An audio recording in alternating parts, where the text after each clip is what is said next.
So now we have Xbox Media Center transferred over. It can be found in the applications section of the dashboard. And that's where we put it. We put it in the E partition in the folder called applications, and it's here. So there it is, Xbox Media Center. This thing is really capable. It lets you lets you play with music, videos of all sorts. Even does karaoke if you have the proper attachments for like a microphone. You can download CD and G files, which are the CD, compact disc, and graphic files, which are for karaoke. You can even read, I guess, those comic book files. My brother really got into that, and he would download a bunch of them and look at comics on the Xbox, which is pretty cool. So it's really capable, has a lot of great features, and it's still updated to this day. So it's got a very current feature set. So let's hop in quick. Like, I want to do this because remember I'm going to be using their FTP client, and it's the better client compared to Unleash X and Evo X. So pretty neat. This is a very complete software solution for consuming all sorts of media. The IP address is going to be the same. I'm just going to go and re-hook up the FTP connection using FileZilla, and then I'm going to transfer over those emulators, and then I'll be back and I'll just show you a snippet of what's on this system on this modded Xbox. So right now I'm transferring the emulators. There's thousands of games. It's a complete ROM set for each emulator. So there's Atari, there's ColecoVision. I even threw in all of the Coleco Atom games. They're in there too. Genesis, Super Nintendo. They're all there. That's what's taking so long because they're small files. All the ROMs, the games are little files, and that takes a while to transfer because it has to start the transfer for each file and then send it. Sending it doesn't take long at all because they're so small, but there's thousands of them. I think there was over 5,500 files that had to go. We're about halfway through. You can hear the hard drive, or at least I can hear the hard drive platters ticking because it's writing new information to the system. And XBMC, like I said, is smart, so it's dimmed the screen so it doesn't produce burn-in or anything like that. So really nice. It's a really comprehensive application. So I'm just going to repause this film, and then we'll resume, and I'll show you all the games. Stay tuned. All right, we're back. Everything's transferred. I've transferred the skins over also, which will make Unleash X, this dashboard that you see right here, it'll make Unleash X look a little bit slicker. So I'm going to go to the options and just tell Unleash X where to look for the skins. I believe it's here and in the settings, and I can say, hey, this is where the skin's is located. I put it here in the C drive. So now that's where it's going to look for skins. Okay? So we're going to save these settings. And then we're going to reset the system quick. And then I'm going to just throw a skin on there just so you can see some of the neat little eye candy and customizations you can make.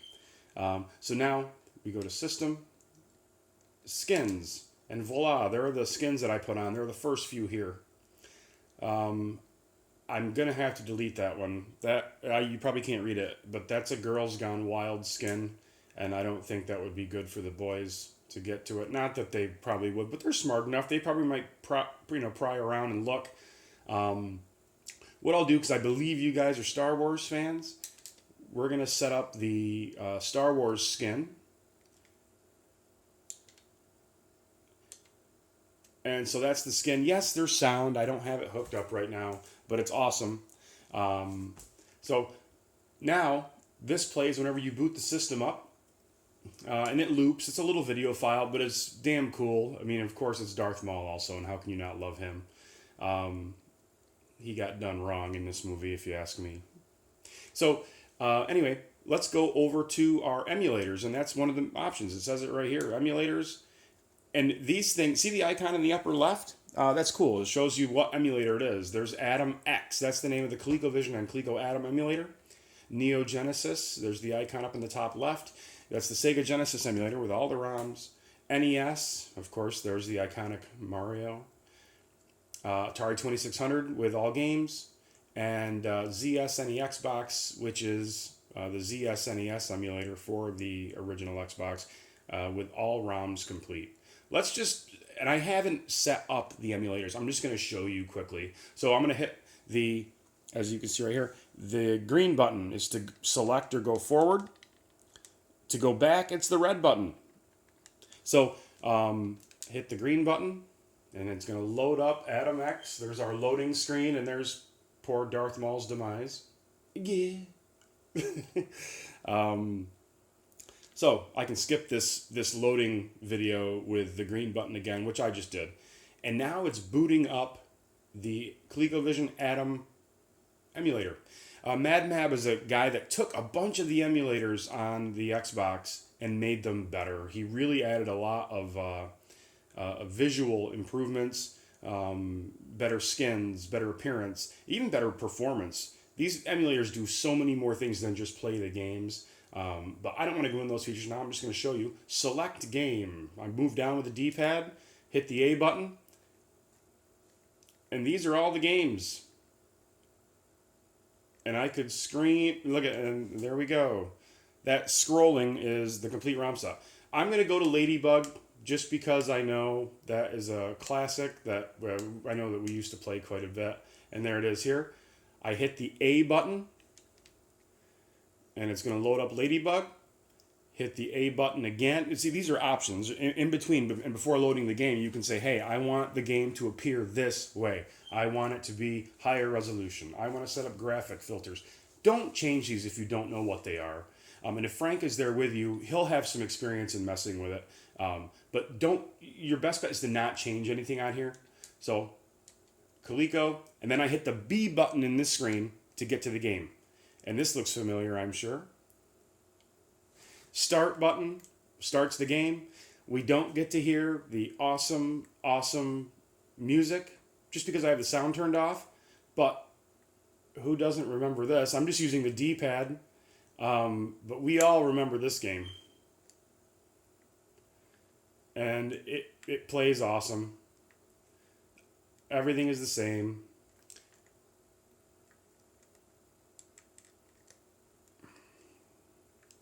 I'm not going to play this too long, of course. Or will I?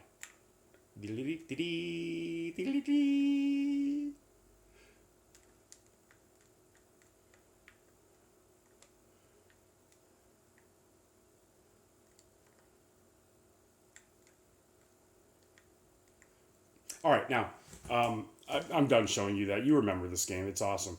So, to get out of it, all we have to do, well, there he is, dead.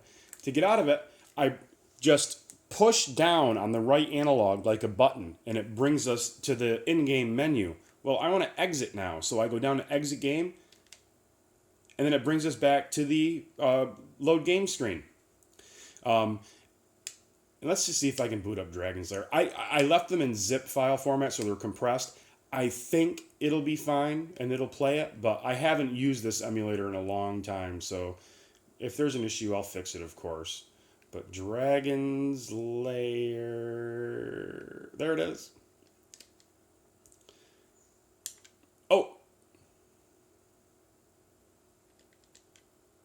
so you have to turn it over. Okay, exit Dragon's Lair, and then we have to change the mode to Adam, which we'll do. All right, you have to tell the system to run it as an Adam game. So zip files are Adam games. Make sure you, in that intermediary screen, make sure you tell it to run it as an Adam game, not as the standard ColecoVision console. Quick like, I'm running out of time as this video is getting too long in the tooth.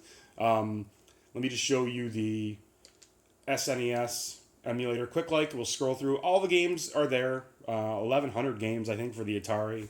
700 and some odd, or 694 games for this. I'm going to change the skin on here to Zelda because it's a better skin, I believe.